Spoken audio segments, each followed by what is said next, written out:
Hey guys, what's up? It's Dark here and welcome back to another 5-minute Mythic tank dungeon guide for BFA. Today we are in Dagor. So start off when you zone in, you're going to get on your water stride or Path of Frost for everyone, and you are going to run around to the left side of the room here, or the area here, sorry, across the water to the first boss. We're going to stop just short of the first boss and we're going to kill this pack of silk crabs just to the right of us. They're nothing special, but it's to avoid them being pulled when we do the first boss.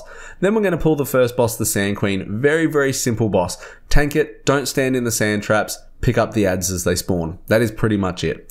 Next, we're going into the sewers. If you've got a rogue or the inscription, you'll be able to pick the lock in front and run up. Otherwise, you're going to have to go to the left. You're going to deal with some stinging parasites. Just tank them, nothing special. You're going to come up to a croc. They do a debuff on you, or apply a debuff to you, sorry, called Massive Chomp. It stacks pretty quickly and it can hurt. Just be wary of this debuff. Up into the next room, there's going to be a lot of crocs. Don't overpull with these, and if you do, make sure you use your stuns, your slows, and your kite.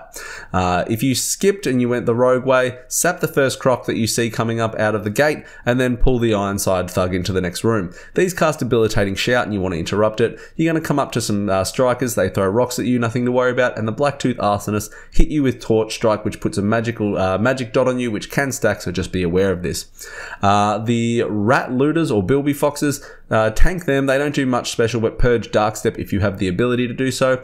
The Rat Sea Speakers are the important ones. Interrupt or stun the cast of Watery Dome. Purge or Mass Dispel it if it gets off. It reduces all incoming damage to that mob by 75% for 8 seconds and is very annoying and very slow.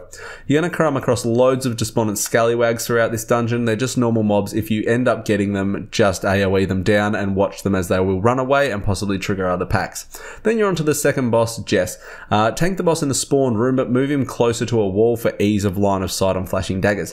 Flashing Daggers is a 6-second cast that deals damage and knocks you back, and you want to line of sight this.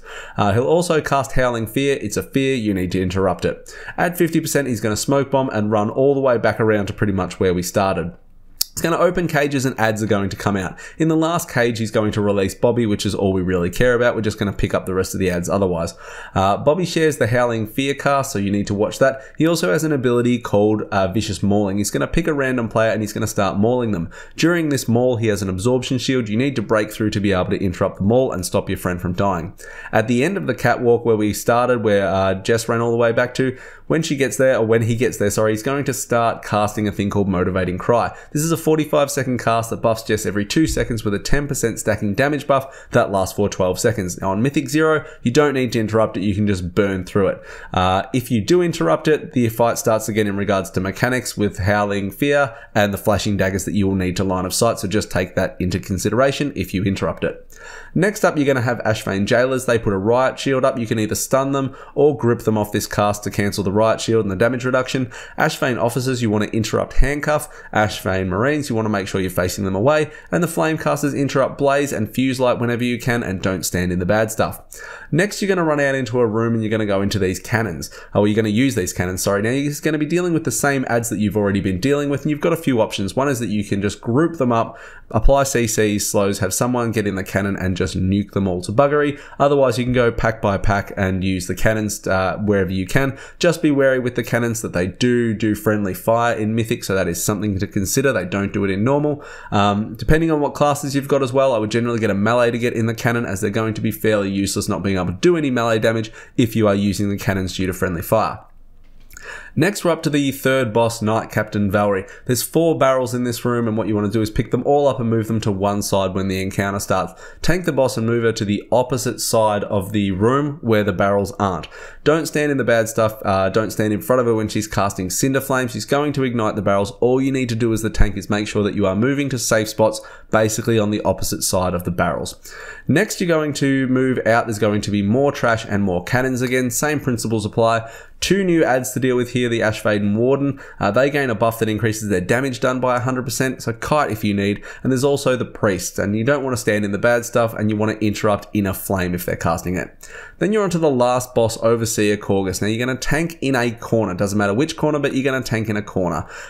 Preferably the first top left one or the top right one, as when the encounter starts, you get an extra action button or extra boss bar, which fills up with poison as you move. You're going to have 1 range on each side of you in the stairwell to avoid being knocked back, and you can see that on the screen here. As I said, when you start, your boss bar starts moving up with poison. The more you move, the higher that fills. If it reaches the top, you get stunned. When you stop moving, it slowly moves down. The key is to not moving a lot. The boss is going to cast Cross Ignition. You want to stand in a clear cone rather than a fire blast cone, and this is where you need to have movement available. You don't want to have your red circle that you'll get put on you by Explosive Burst overlapping onto an actual player. It can overlap a circle, it just can't overlap a player. And Deadeye will need to be soaked. So the boss will cast an ability called Deadeye. You need to make sure that you're taking these soaks for your teammates if they already have one. So the Deadeye increases the damage from the next Deadeye by 500%. As a tank, you can take 2 to 3 pretty comfortably in Mythic 0, but just be aware of stacks on other players and yourself. And that is it, guys. Thanks very much for checking out the guide. If you've got any questions, hit me up in the comments below. Otherwise, like, comment, subscribe. I'll see you all next time. See you, fam. Shadows.